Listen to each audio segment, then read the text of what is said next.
soldier in an unjust war, in an aggressive war, even if you're not responsible for it, if you know that it is an unjust war, it harms you spiritually, and your acts as a soldier are murder. You're killing someone as a soldier in an unjust cause is murder, and so resistance for orders or finding ways not to kill, refusing to serve are better, and they are the moral option. And so there is now a debate amongst political philosophers, and I think I tend towards the first option, even though I believe in conscientious objection. I think that I tend to believe that that a German soldier could have killed one of my ancestors, someone in my family, and if they did it in an orderly way, then they're different from an SS soldier who was killing Jews for ideological reasons, not in the context of combat. So I believe that it's important to keep the distinctions. Profesor se prvo zahvalio što ste uvidjeli njegovu hrabrost, pa čak i aroganciju da se bavi ovom temom. Naravno da je ta razlika između agresivnih i odbrambenih ratova vrlo fluktuirajuća. Uglavnom se očekuje od država da vode odbrambene ratove, da brane svoj pravo na svoju teritoriju, ne i agresivne, mada se dešava u svetu da se agresivni ratovi vode. Pojedini ratovi su čak i mešavni jednog i drugog, tako da je tu vrlo sporno čak i se radi. No, u svakom slučaju postoji shvatanje da vojnik zapravo ne nosi odgovornost za ono što počini u ratu, kakvom god, zato što on vrši svoju dužnost. Ukoliko je to ubistvo, da kažemo, počinjeno u toku bitke, ubio drugog vojnika iz drugog tabora i tome slično.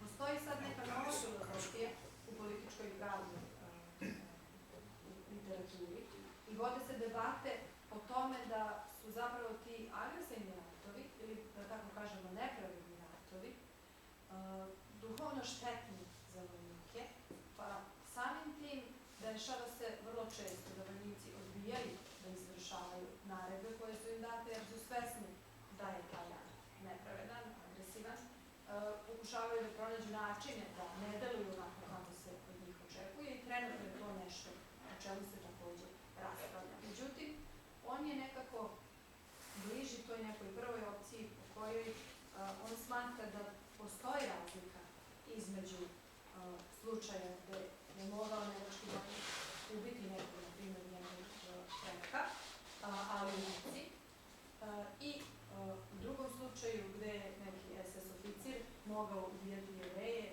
ne ubici, nego u Ukrajini. Tu je možda mesto za razgovor za to. Nadam se da sam u suštini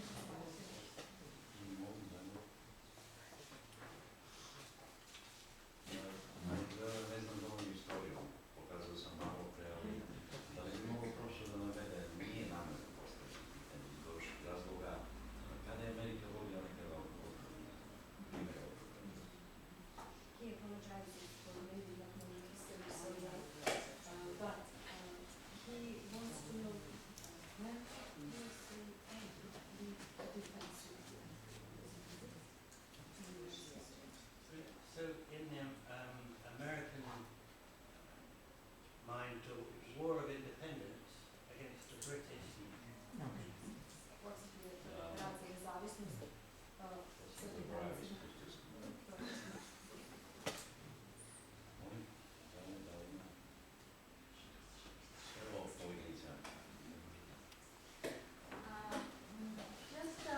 Since you mentioned the issue of civilians in wars, probably when it's, for example, a civil war, you have civilians all over on both sides. Then you can have a war where the war is conducted on the territory of one side, so you have civilians there as victims, but not on the other side, which is somewhere far away, the civilians on the other side. But my question is the following. Today we have, as you mentioned, the technology of warfare has advanced a lot. And you have, for example, not like in ancient Greece or even in the 20th century, not a soldier facing someone else and killing him or her or the other way around. You have someone in a plane and you have a bomb that lands in Hiroshima, Nagasaki, and kills a lot of civilians. Few probably soldiers, but much more civilians. And you can have, like today, you have professional armies, not the old style mercenaries, but professional armies. For example, if I live in the United States, I don't have to be in the army. It's my choice if I decide to be a member of the armed forces. And I get a salary, I get some benefits, I get training, and then one day if they tell me go wherever, I don't even know perhaps why this war is waged, why I'm there, and what I do is I only carry out instructions given by generals, politicians, or whoever. So in this case, how do you see first the issue of civilians in modern warfare, and also what is the responsibility or guilt of someone who is a professional soldier?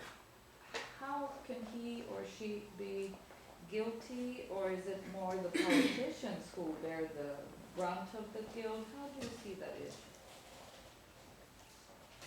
Do you want to translate the question? Možete li vi kratko da prevedete pitanje? Pa ja sam spomenula ovo pitanje civila, stradanje civila u ratovima i recimo ako je reč o građanskom ratu, onda civili stradaju sa obe strane jer se vodi građanski rat.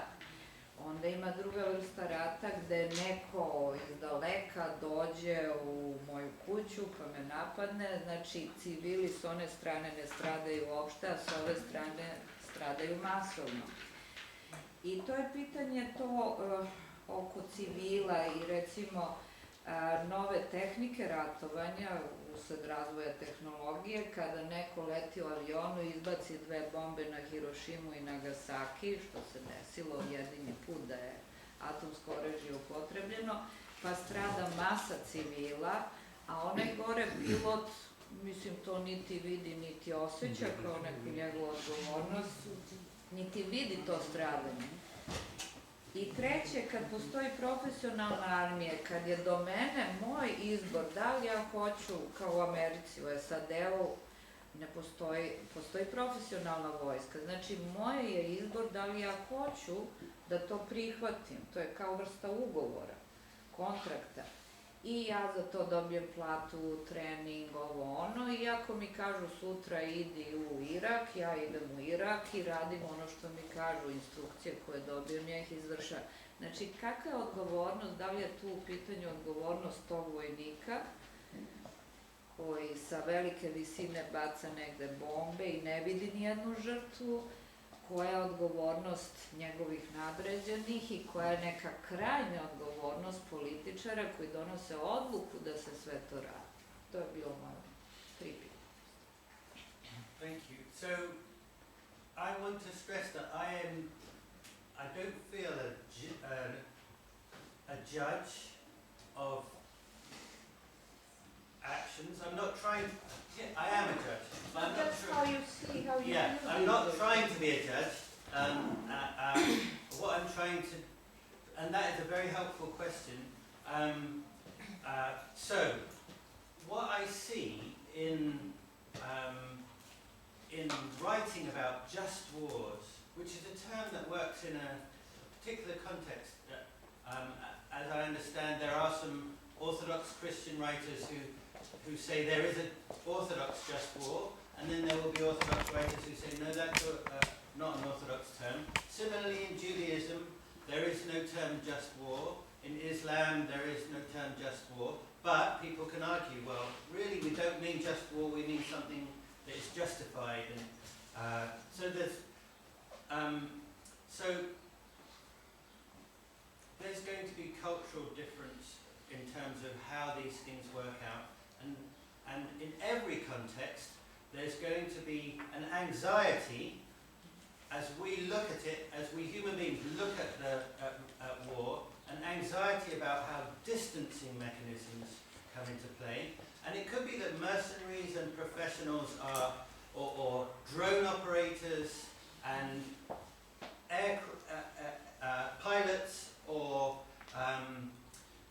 missile operators are distanced from the civilians that will be killed with their weapons, or that they kill, and we're anxious about that.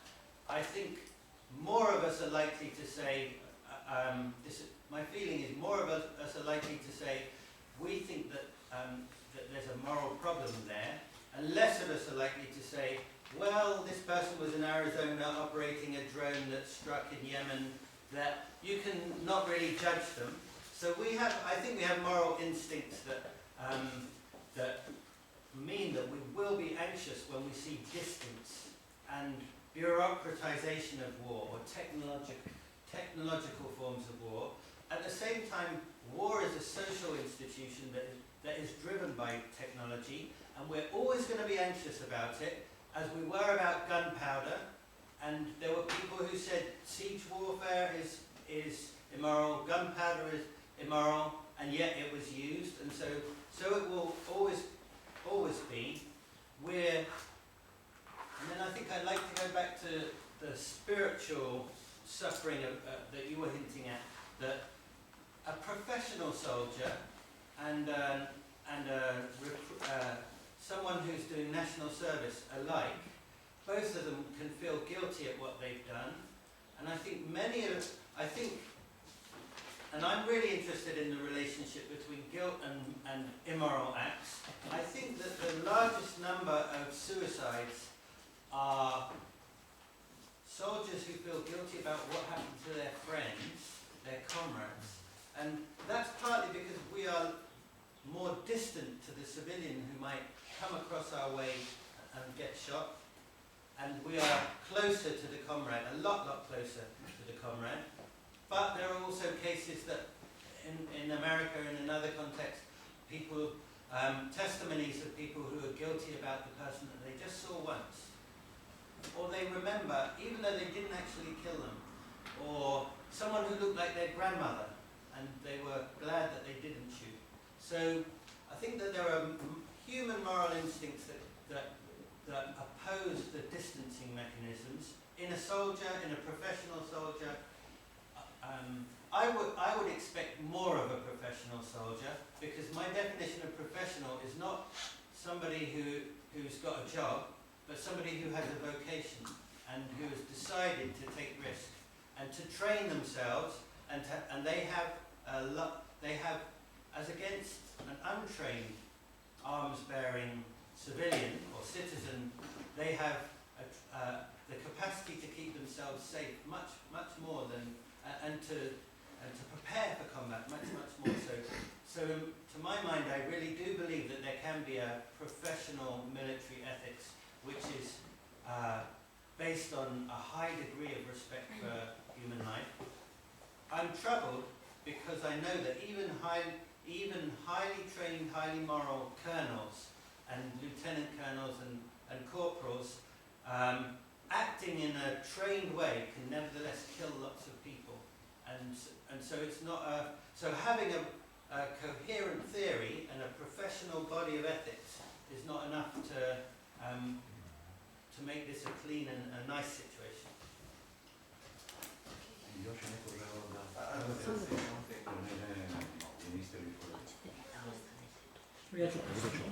Ja ću pustiti. A da li prvo da prevede?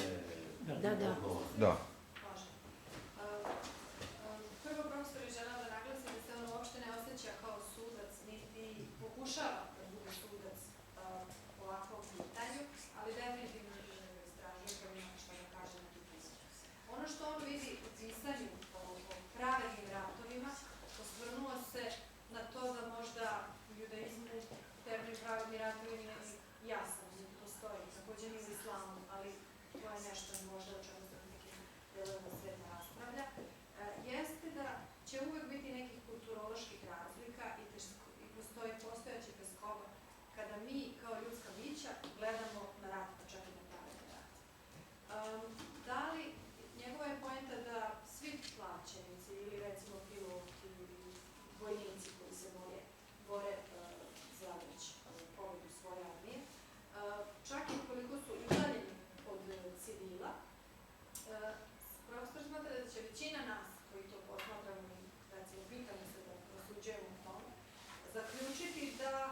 je to veliki moralni problem i da ne umanjuje krivicu to što oni fizički ne vide osobe koje su pogođene takvim delom. Sa druge strane, manje je onih koji će reći, ma, nije taj čovjek bio tamo, pa on nikog nije ni video, samo da stisnu neko dugme ili tome slično. Postoji tezgoba i po pitanju birokratizacije rata i tehnološkog napretka rata. Međutim, ljudi i dalje raspravljaju o moralnoj odgovornosti i krivicama koji su zaradili.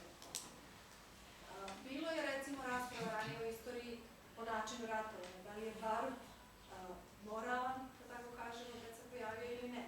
Je to vrlo loše sredstvo za upotrebu u ratovanju.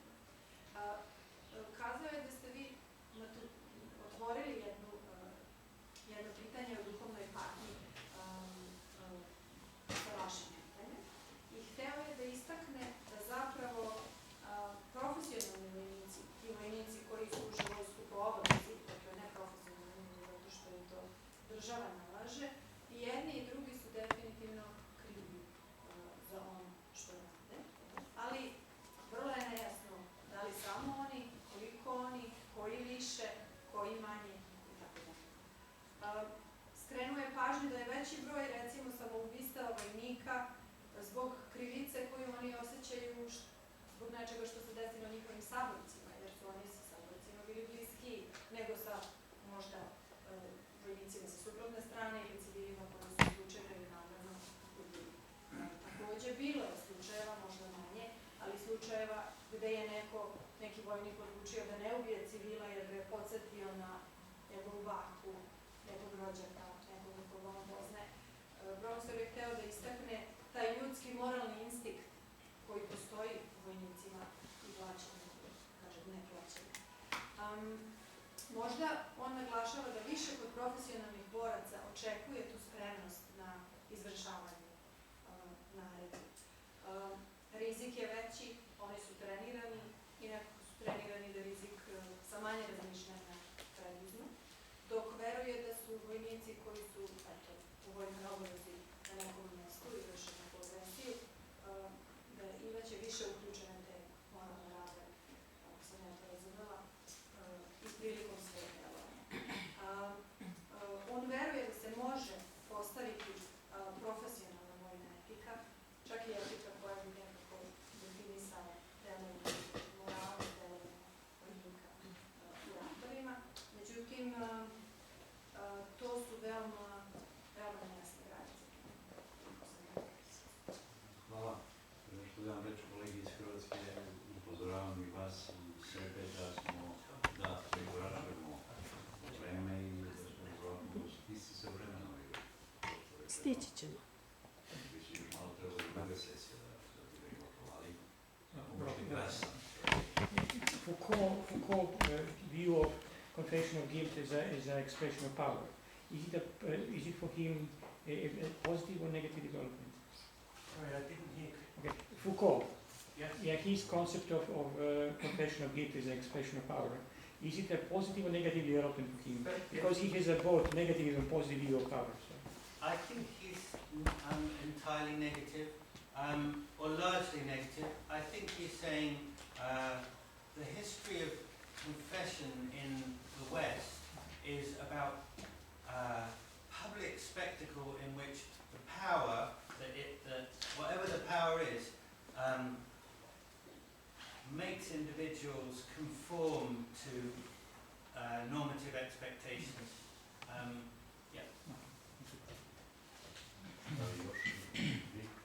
First to introduce myself, I'm not accepting student of sociology on this faculty.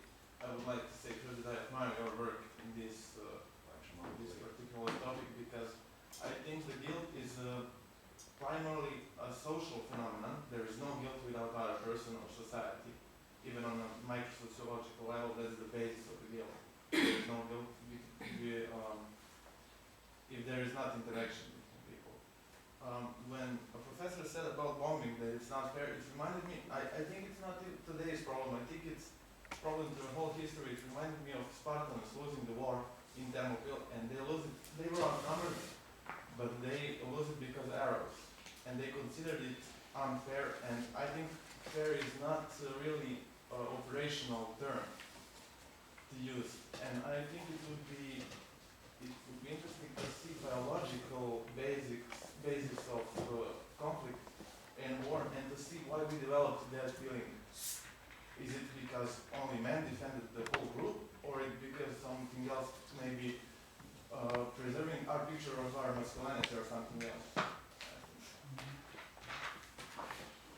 I know of an American project, which I think is relevant not because it's a model, which is trying to match a sociological approach and a psychological approach to the warrior. And American Marines and other parts of the American military are very interested in the warrior, the Greek warrior, the Spartan warrior. And this project is suggesting that a warrior code exists and it's a universal social phenomenon, and it effectively restrains killing because it plays into the masculinity that a man can feel, and they are talking about men, that a man can feel is honourable and that they can live with.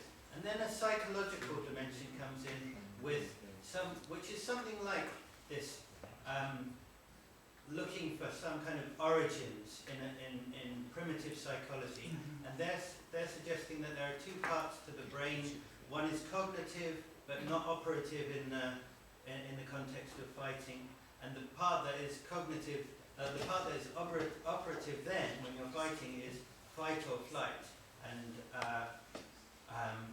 it seemed to me that they were trying to say that if you understand that properly, you can harness the basic psychological mechanism for the warrior code, for honourable warrior conduct. And I just offer it to you as a framing device, which I'm not yet, I haven't bought into, because the idea that we can harness the basic biological mechanism, I'm not yet seeing that.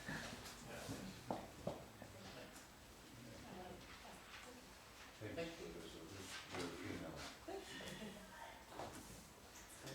Prosti još jedan referat u prvoj sesiji, po tebi stavno kod Mila.